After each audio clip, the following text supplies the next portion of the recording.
Welcome, everyone, to Partner Up with Amy Carroll. As a communication coach, trainer, speaker, and author, I'm delighted to be your host and excited to bring you insights and ideas to help you solve your communication conundrums. This is the 33rd episode of my show, Partner Up with Amy Carroll. If you want to find out more about me or what the show is about, feel free to listen to previous episodes on my website, carrollcoaching.com. That's with 2 R's and 2 L's. Or you can go to the VoiceAmerica Business Channel, download the app, or feel free to listen to it on one of their preferred places for listening to podcasts. If you missed last week's show, I interviewed Chrisandra Knight, head of sales operations for Maersk Oceana. We discussed multiple partner mindset techniques. She's integrated into her life personally, professionally, as well as how becoming a parent has made her a better leader. And you can find that episode from last week on April 9th, so check that out. Today, my guest is Dr. Bettina. Okay, listeners, you should probably know that before we hit record, Amy was getting a pronunciation lesson, and now I've completely screwed it up. Okay, so let's try it again. Dr. Bettina Palazzo. No, I didn't write. I did right. So. Oh, you're being generous. Palazzo. Okay, good. Welcome, Bettina. A pleasure to be here. And Bettina, you and I were talking about when we spoke last week. How long has it been? We've known each other since at least 2003, we said, right? Yes, 2003. That was my first year in Lausanne, my first WIN conference, and I still have a very good memory of the first partner workshop I did with you there. Oh, yeah, that's right. Yeah. Well, Bettina, I want to tell the listeners a bit about you and give your background so they know what to give them an idea of what we're going to be talking about today. Great. So Bettina stumbled on the topic of business ethics in the early 90s. Soon discovered it to be such a rich and exciting topic that she's never stopped doing anything else, at least not professionally. Now, she did manage to suffer through the cumbersome yet rewarding effort of getting her head around the philosophical and the economical foundations of business ethics, to the point at which she won a prize for her PhD thesis, and then rode off into the sunset to join KPMG. There, she helped to build their business ethics consulting services, which was, I would imagine, tough pioneering work at the time. Yeah. Definitely. Then after a short detour into a strategic management consulting, she returned to her true passion and started her own business ethics advisory. Bettina, what year was that? That was when we came to Lausanne in 2003. Oh, okay. So it's already been about 18 years. Yeah. Over the years, Bettina has learned that you cannot press ethics into checklists and processes, and that unethical companies make unhappy people. Her desire to create corporate cultures that make work fun and meaningful instead of dreadful and depressing drives everything she does. Well, that is music to my ears, Bettina. Fun and meaningful. Yes. As I said, we more or less have the same idea here, because your ideas about partnering communication goes in the right direction. And this is kind of the glue and the grease to make this happen, to have fun and meaningful work. That is so true. Well said. Now, drawn from over 25 years of experience as a researcher, consultant, lecturer in business ethics, Bettina now advises companies and nonprofits that want to take care of the leadership and the cultural dimension of compliance.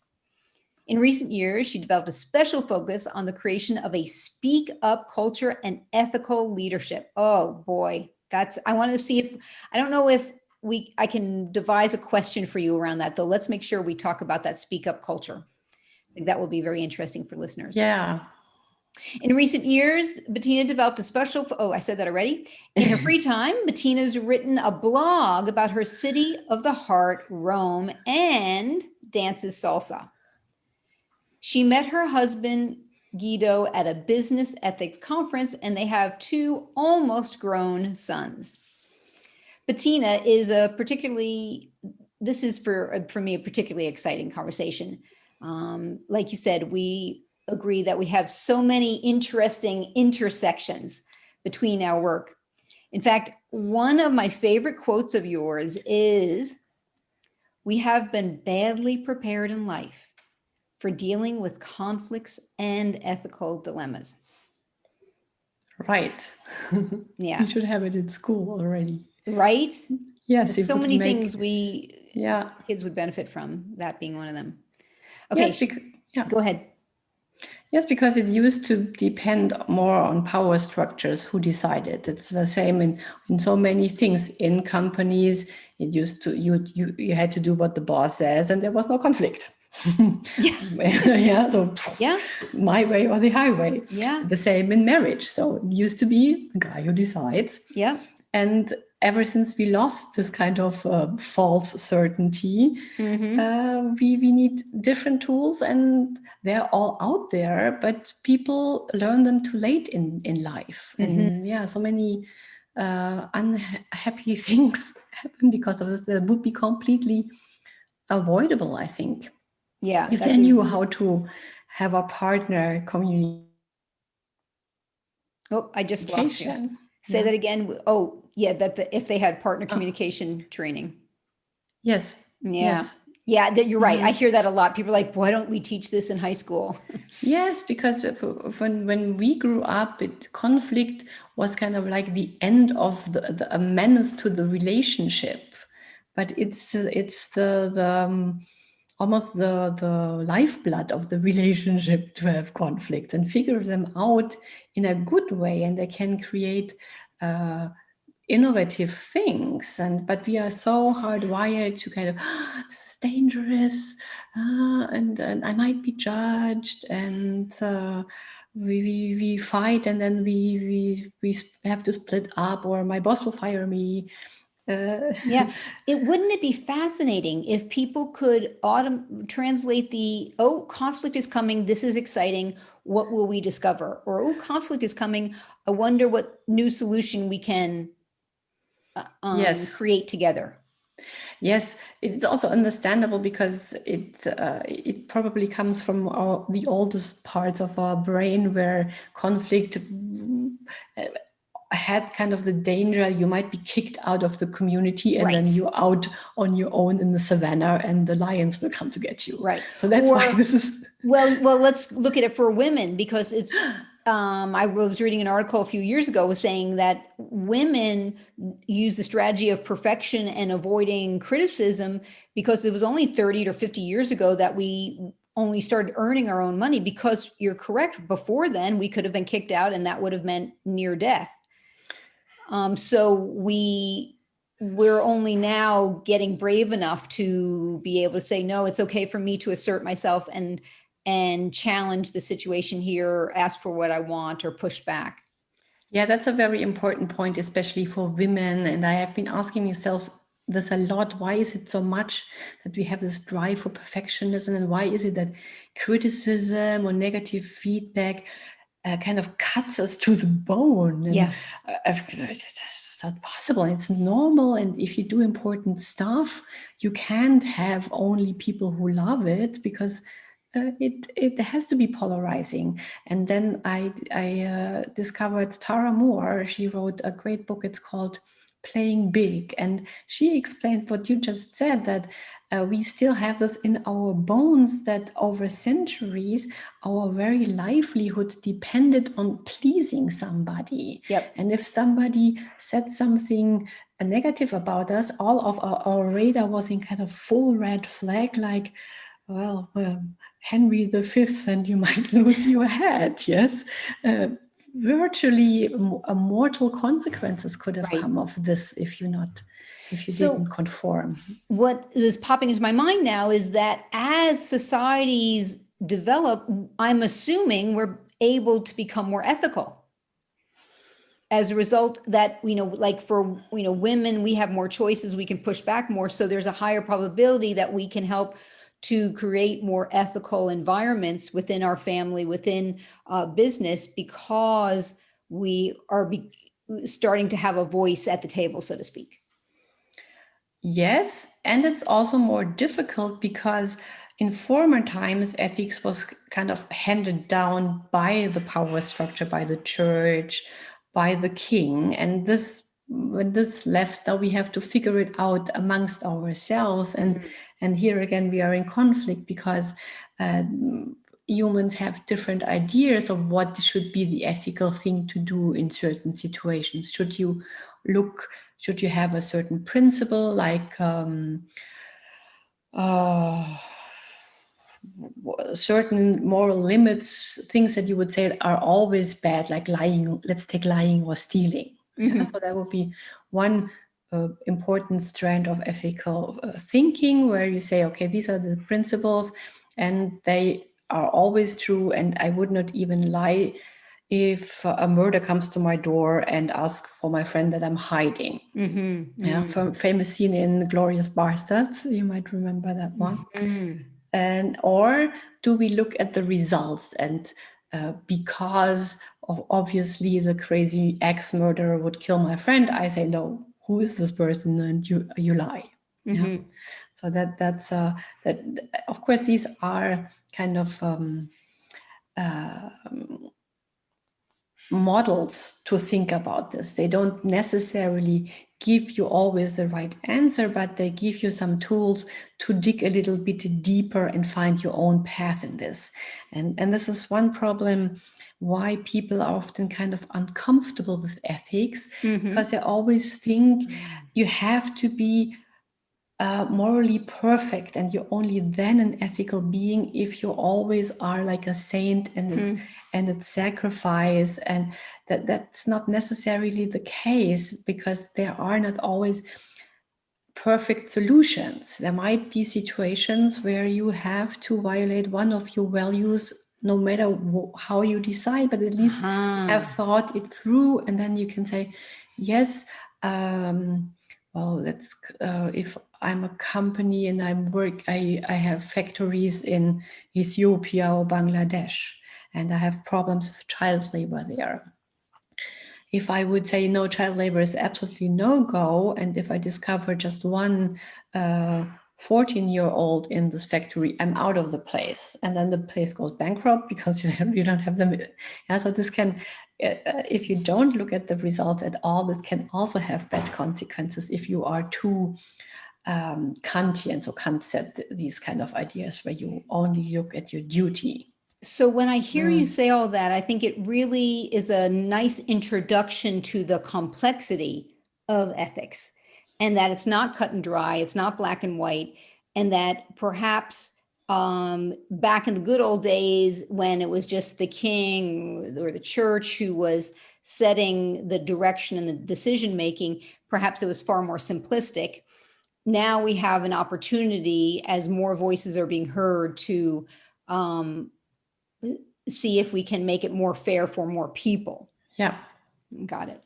So something that we just touched on right at the beginning for a quick minute was around power and status. And you know that's an area that I'm fascinated by. So here's a question for you. How can power work against ethics? Yes, power is actually a very dangerous ethics buster, because especially today we have all this rich research on what power does to your brain, and they even put people into MRIs and they could see what kind of areas light up, and they could find out also with all kinds of behavioral experiments that the more power people have, the more there is the brain gets this power high, which can result into not so ethically problematic behavior like loss of empathy, impulsive almost behavior. Immediately, right? The loss of empathy can happen as soon as they join that power group. Sense of entitlement. They did a very fun exercise there where they had a group of people and they had to share brownies. And so they had different setups, and in one setup, one person was suddenly the boss. And just because he or she suddenly was the boss, she took more of the brownies. Amazing. Yeah, I would have taken more of the brownies no matter what level I was at. Of course you would. I would have just distracted everyone. Oh, yeah. So a sense of entitlement. Yes.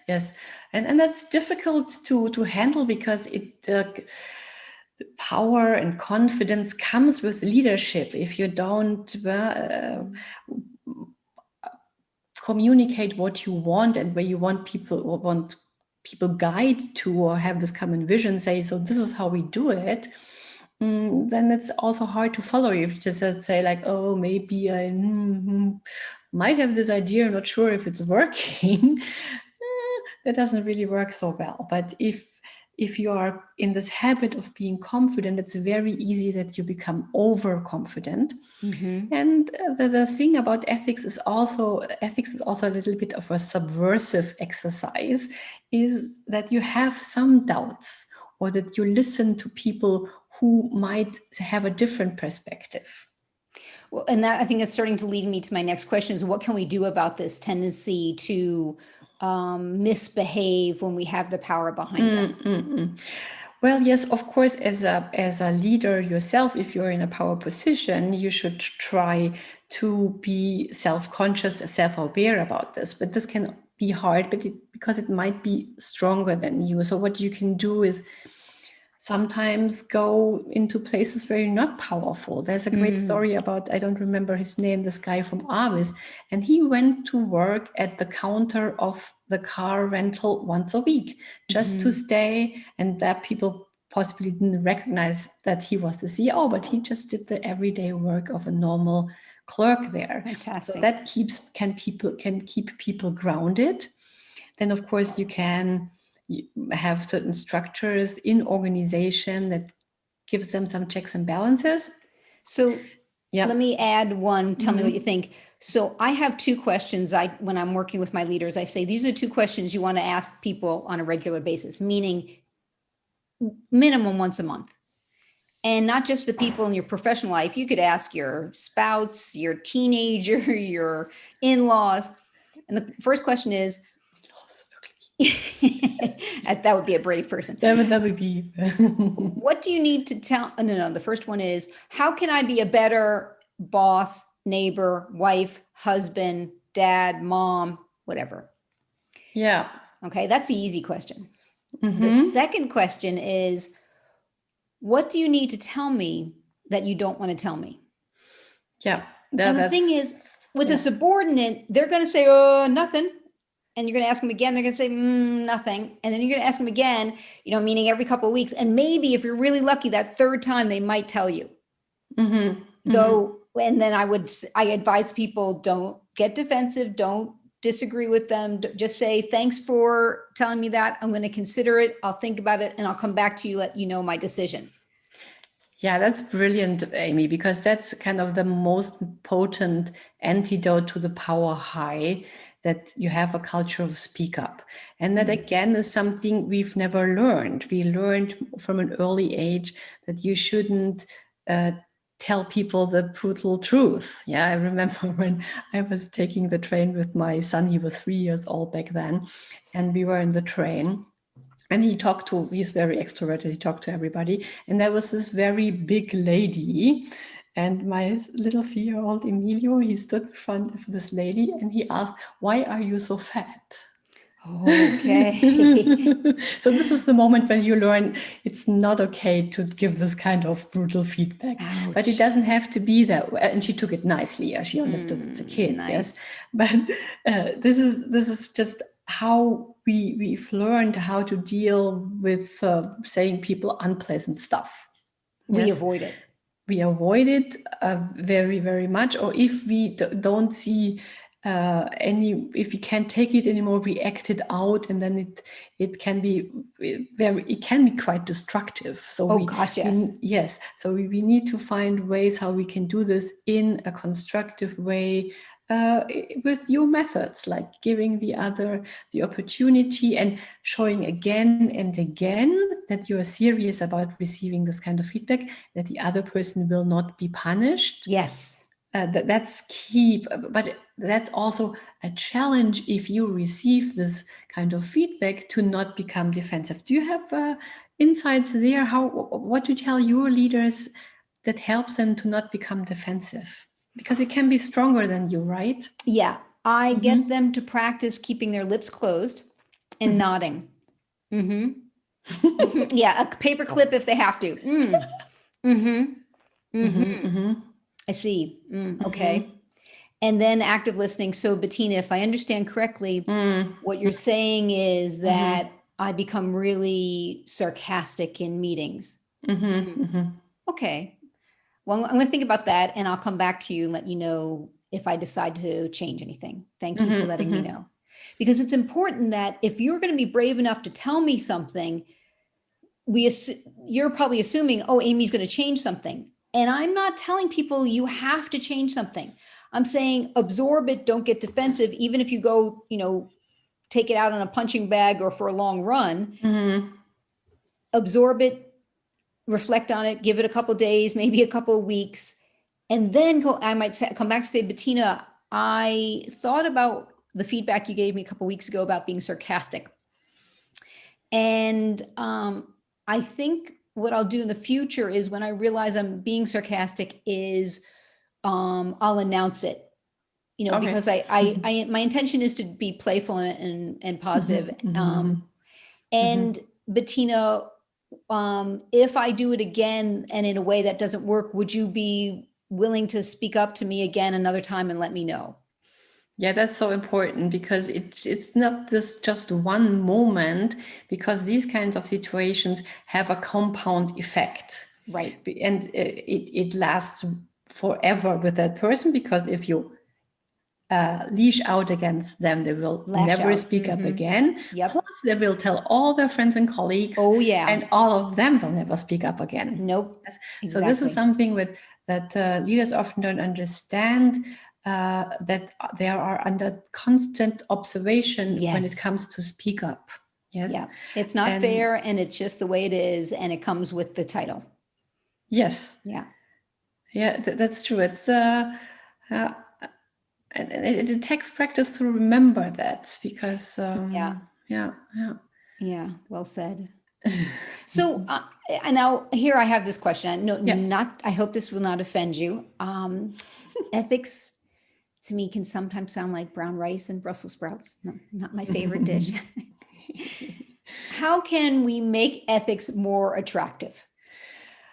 Yes, I keep wondering, where does it come from that ethics has this kind of boring and kind of even scary and in any event not very attractive image? And I think it's because it's strange, because we all want to be ethical beings. It's very important to us to feel good and wonderful about ourselves. Yeah. But because if somebody kind of hints that we might not be ethical, that's super scary. There's a fancy term for it. It's called moral identity threat. Yeah, so it's like a threat. Sure. Yes, and you instantly become defensive. So that's why, and so this fear of judgment in general, and then this gets coupled with this idea it always has to be perfect. You're not ethical if you're not pristine, angel-like, which nobody expects of other areas in life. Yes, you would never expect an HR manager to always be perfect, but in ethics, it's different. They have this very high standard. What else? So it's a moral identity threat. It's this idea that you lose something. It's a little bit like in conflict, also with ethical problems. Why not turn it into an idea for an innovation? And so we have several examples out there. Like now there's this new app, Too Good To Go, where you can buy very cheap food to fight food waste. So there's a restaurant and they would need to throw it away, but you can go with the logistics of this app and buy it for a cheap price. So so they took an ethical challenge and turned it into a business idea. Wow. Yeah, you see that it's possible, and we need to do this more often. Like you said, a conflict. What will we learn? What can we do with this? Yeah. Oh, an ethical problem. It's like a new resource, maybe even. That's beautiful. So we're going to take a break in a few minutes. So before we do, I'd like to move into the topic of sexual harassment. And what are the things that tend to get overlooked in current discussions? And then we might have to pause halfway through, and we'll come back and revisit it after the break. So what are your thoughts about that? Yeah, that's another one of my passion topics, and it is too much seen as a women's topic, which is in reality it is not. We have a problem with it, but we are not doing it. And companies underestimate the topic, and they always think, oh, we have some cases. This got challenged with the Me Too movement at the latest. And they're more in this kind of protective mode now. So how can we do that? It doesn't become public. But I think the big chance that companies could have to take it out of the taboo zone and put it into the opportunity zone again, like with ethics, because at its core, sexual harassment is about power games. Okay. And all companies today want to deal differently with power. They all want to empower their employees. They all want to be agile. But you can't empower your employees if half of your company population has to be scared of being harassed. So so that we have to twist it around and think about it as how can we create a workplace of respect for everyone? Because so I'll pause you there. Yeah. So hold that thought, and then we're going to take a break now. Now, if listeners, you want to connect and find out more about Bettina, you can go to her Twitter, Bettina Palazzo. Yay! Yes. And that's Bettina Palazzo. And she also has, you can find that with using the same name on her LinkedIn or her Facebook page, which is Palazzo Ethics Advisory. When we come back from the break, we're going to be hearing more from Bettina. Stay tuned. You're listening to Partner Up with Amy Carroll on the Voice America Business Channel. Welcome back to Partner Up with Amy Carroll. My guest today is Dr. Bettina Palazzo. Oh my God. I'm having a total block now, Bettina. Palazzo. We should have so beautiful just too. Not. All right. Hey, so yeah. I'll start you over. Thank you. You're welcome. Maybe I'll get it right All this right. time. Here we go in 4, 3, 2. Welcome back to Partner Up with Amy Carroll. My guest today is Dr. Bettina Palazzo. We've been discussing how power impacts ethics and how we can make ethics more attractive. And now we've been moving into the area of sexual harassment. So Bettina, I'm going to turn it back over to you. Yes, like in ethics, also sexual harassment is in this kind of uncomfortable zone. And it's my mission to get it out of there because it doesn't really belong there. Because if we create workplaces where this doesn't happen, it will be good for everyone. At the same time, you can't really say, oh, we are an ethical company, or we are empowering our co-workers if you have this problem in your organization. And since it's a structural problem, if you don't check on it, chances are that you have the problem. And that's interesting. Yeah, because it's so much linked to power. How do you check on it? Well, you just ask some women. Oh, that's easy. Okay. It's not like you have to buy some expensive assessment tool. Well, of course, you need to kind of create a safe space where women can speak up. But usually this is a topic that's painful for women. And if they get the safe space where they can talk about it, they will probably take it. Mm-hmm. Yes. Yeah. And it's popping up all over. And it's difficult for companies to do something about it if they already have a scandal. Right. Repairing trust and the legal trouble. It's really expensive. So I really advise companies, do something now, do it. It's like with couple therapy. It always comes too late. Yeah. In many cases, yes. So that's why it very often doesn't work, because you kind of deny it. Oh no, we don't have a problem. It's just we work too much, whatever. So let's see if we can come up with a solution, because I'm a big fan of giving couples therapy coupons as a wedding gift to newly married couples. So for companies, proactively, that's what I'm hearing, Right. proactively search out Yes. potential problems. Yes, do it proactively and it will save you trouble later. Of course, I mean, they always are busy. They're always kind of discounting on the future and hope that it won't happen at their place. And especially if you have an only male leadership team, they often don't get the problem. Yeah. Yes, because they've never been harassed. And so Right. they can't possibly imagine that exists. Yeah. Right. So I've heard of one company where the HR department did something very smart. They gathered cases from their female coworkers and then they let them speak these cases, they tell the stories by some actors, and they showed the 7-minute video to the executive team. Oh, fascinating. So their identities were protected, except their messages were Right. communicated directly to the executive team. So that way, that was very powerful. So they could say, so this is happening in our organization. Would you want this to see on Twitter? No. So let's do something about it. You can see it in this boardroom and do something about it. Or,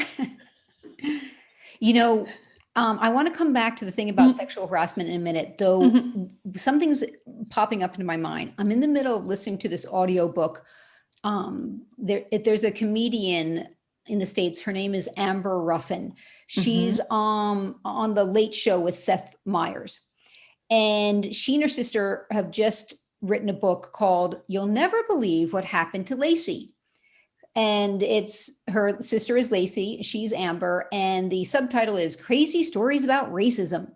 And because Amber is a comedian and because she and Lacey had this great relationship and they love to find the humor as a way, I think almost as a survival tool, they've written true scenarios of things that have happened to Lacey on a weekly basis.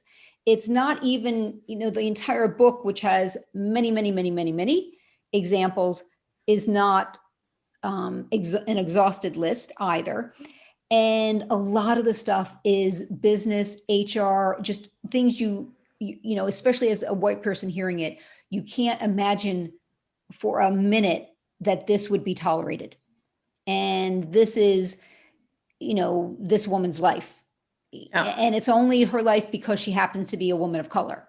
Yeah. She's a smart, intelligent, respectful and respected person, and yet she puts up with this constantly. So I wonder if one of the strategies is, I think that they're doing a great job for raising awareness of racism by using the humor and the lightness and making it tolerable and manageable for people to hear it and digest it.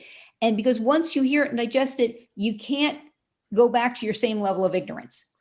So, I suspect there's probably things out there around sexual harassment. I don't know for sure, though I think that Amber and Lacey have done an extraordinary job of making these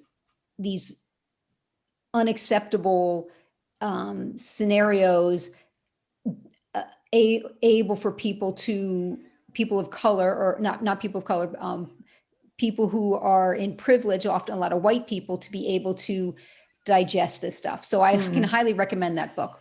Oh yeah, that's a great idea.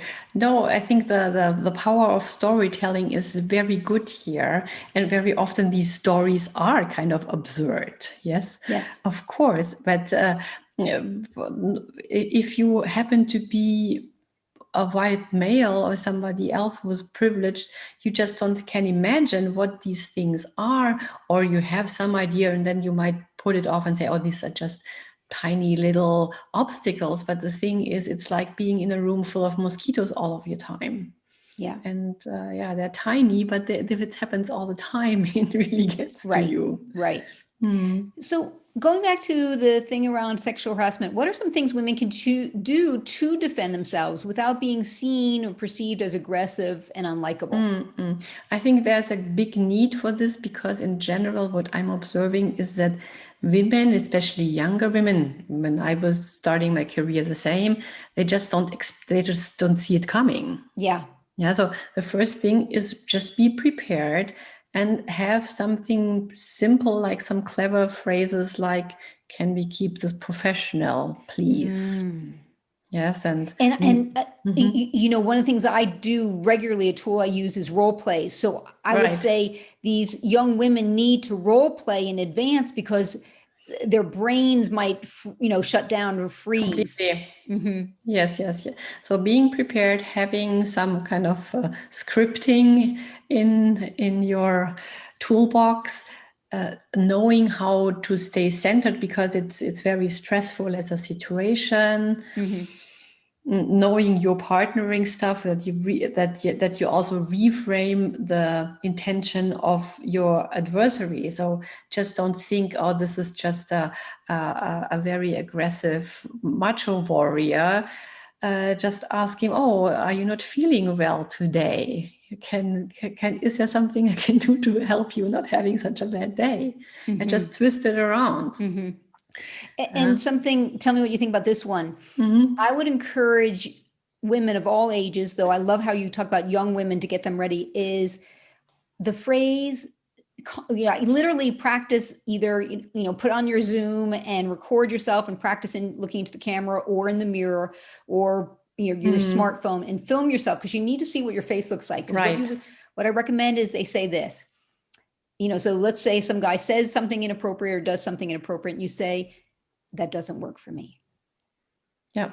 And so you say it with direct eye contact, nice and slow with that downward inflection at the end. And then they're going to do, oh, are you having a bad day? Are you in a bad mood? And then you just do what I call the broken record approach. Steve, that doesn't work for me. And you just slow and calm. So Steve's like, oh shit, I should probably stop this.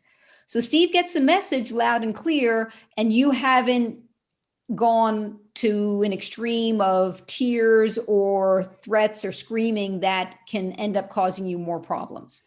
Right. And it's often it's probably not even important what you say, but like how you say it, that you look at them in the eye, and you're not like kind of twisted, you're not tilting your head. Tilting your head. You got it, girl. Never. But that's important because sometimes, it can happen without you noticing. How did it get here? Yes. Right. So that the filming part is important for that. Yeah, that's why the filming part is important. And I haven't tried that out, heard that if you just do this, you do the direct eye contact, you say your phrase, and then you just look the other way and continue what you did so far. Yes. Because that way it doesn't escalate. You signal the thing, I put down my foot, I dare you to say another word, and now let's go back to business. No hard feelings. But don't do this again. That's good, Bettina, because that delivering the line, that doesn't work for me. So let's look at the report. So it's like the turning away. What I've just communicated is this conversation is over. Right. And I'm also not doing an eye stare contest where like two dogs where it's as if I'm going to challenge you. Yeah, that's a really good point. Because this is kind of also the playful thing, because sometimes they just want to test you and see what your limits are. And if I have two boys, I know. they when they were little, they always had to kind of measure their forces. It's a man. There is this great book by Deborah Tannen on different communication styles of male and female, and that men are always thinking status, and if they don't know where they are in the status, they feel uncomfortable. So they're testing you to find out where they are in the ladder. And what Deborah Tannen, do you know the title of the book by chance? It's I haven't said that. She has written several books. I think it's Men and Women at Work. Good. Okay. Deborah Tannen. She's a psycholinguist, and it's really very important stuff that she does. I cut you off. Were you going to say something else? Because otherwise I want to throw another question at you. That's good. Okay. So here's my next question. What triggers people to make poor ethical choices? Yes, we traditionally have this thinking that it's because they're bad people and they have a bad character. But if you look at recent corporate scandals, we often find that they are quite normal people. They were just under a lot of pressure. Time pressure, performance pressure, fear. Yeah, we have often in companies, they tend to create cultures of fear out of this with incentive systems, for instance. So one picture book case for this was with Wells Fargo, where they created this crazy incentive system that was called 8 is great, because the employees were incited to sell at least 8 products to every client. And that's hard to do. And so they had to deliver the numbers 4 times a day. And the stress and the pressure was enormous. So what did they do? They tried to survive in the system, and they started to fake clients' signatures. Oh my gosh. Yes. And in the beginning, the CEO tried to kind of push it down the line and say, no, I didn't know that, I didn't intend that. But he was then fired, and he also had to pay back some of his bonus. So that was a good sign. But it's highly unlikable that you have 5,000 employees that are suddenly turning criminals. It is always something that pushes them to do that. Yes. So there were over 5,000 employees doing that. Yeah. Holy smokes. Yeah. There's, so in a way, I'm also guessing there's a cultural peer pressure. If everyone else is doing it, then somehow you almost think that you're crazy or wrong to not be doing that. Yes, peer pressure plays a role, and then it becomes a routine, and everybody's doing it, and becomes normal. Yeah. So, and there were some whistleblowers who spoke up, but they got fired. So, and of course, people observe that, and then they will never say anything anymore. Right. And how do you help people to transform from unethical to ethical? Well, I think we need to get away from this. Well, first of all, for the leadership to realize how they are creating this kind of contexts and what they can do about it to not do it. Like now, one thing I think companies should look at in the Corona crisis is do some ethical look into the future, because they can't keep something like, for instance, sales figures that they were agreed on before the crisis. And many salespeople probably can't keep these numbers up. And if you have a fixed number and your bonus depends on it, then the temptations to cut corner gets higher. So here, companies should be more aware how they create these climates, what they can do to avoid this kind of climate, how they can create a culture of speak up, that this is possible, where I can go to my boss, hey, look, we still have these sales number from 2020 January. This is no longer realistic. Let's do something about it without being risking punishment or being seen as not a motivated all-in employee, right? You know, when we were talking a few weeks ago, something you said to me, I found fascinating.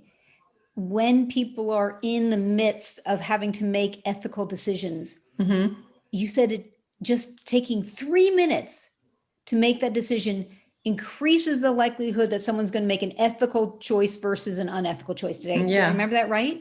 Yeah. There was some research done on this, and because it's understandable, because our default instant fast decision is survival. So that's right. That's self-interest. Yes, but the self-interest but sometimes I even harm my self-interest, because I end up getting in bad trouble. But if I think a little bit longer on the long-term consequences, on the consequences on other people, then I might realize, oh, it's not really so much in my self-interest acting that way. It's just this instinct, gut decision. That's not always the right one in ethics. So you're slowing down the process to avoid that impulse choice. Okay. Yeah. So Bettina, we're wrapping up soon, though I know you have a nice, long, juicy call for action for listeners, and I want to give you some time to walk through that. Yes, I appreciate that. So to put it all in a nutshell, for me, it's really important to build this ethical competency. It's not something where we are all born ethical creatures. We all have an ethical sense. It's something already 2000 years ago Aristotle said, but he also said we need to practice it. So we need to build our ethical muscle. So, and there are three things I recommend as a consistent practice, because like in the gym, it's consistency that makes the difference. And the first one is being prepared. Like in many jobs or many situations that you have in your life context, there are certain ethical conflicts that are more or less that come with the job, more or less. If you are working in sales, then conflicts of interest might be something that keeps coming up. If you're working in purchasing, so the suppliers would like to bribe you to have preferential treatment. And then well, very often in my corporate trainings, people tell me, well, if I get this dinner invitation from a potential supplier, that doesn't influence me. But it's not true, because we are hardwired for reciprocity, and if we receive something, we want to give back, even though if we tell ourselves, no, I'm very neutral here, even if it's small things. So and then it's difficult, how do you say no in this kind of situation in a way that doesn't completely offend the other side, but tells them, no, I won't do this is not possible, thank you very much. So being prepared. And the second, we talked a lot about this already, speaking up, and that's not easy from both sides. How do you speak up to power without pushing them into defensive mode? And how can you receive without becoming defensive? So there, I think here your tools in the partnering mindset can be very helpful. And the other thing you said with what are the things you don't want to tell me, and then constantly build the trust that you really, really want to hear it. And the last thing is more something like for the heart, some emotional motivation, that you have something like a moral hero, that so that gives you some kind of more instant guidance, some kind of something to look up. So one of my favorite moral heroes is Charlie Chaplin. He was wildly successful, but still he was a dissident. I mean, they kicked him out of the States because of this. And he always talked truth to power, but in a way that was always full of humor and compassion. I think that's a very nice thing, because there's always this danger that when we think we are morally right, to put others down. Yeah, we always have to good point. No, and that's just so you get tired of those people really fast. Yeah, always kind of try to understand, do the active listening, and don't say, well, this is unethical, but ask them, so why did you decide that way? Can you explain me? Have you thought about this?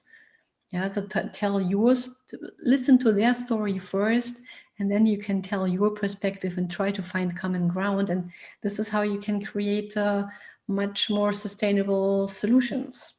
Okay, so if I review what the 3 points you made, one, be prepared. We heard that even earlier too about the sexual harassment, that young women, when they enter the workforce, that to not be taken by surprise, be prepared in advance. The speak up culture, to be brave and speak up, and also to proactively, to be the ethical leader, invite people to give you feedback that might be difficult to hear. And then having a moral hero.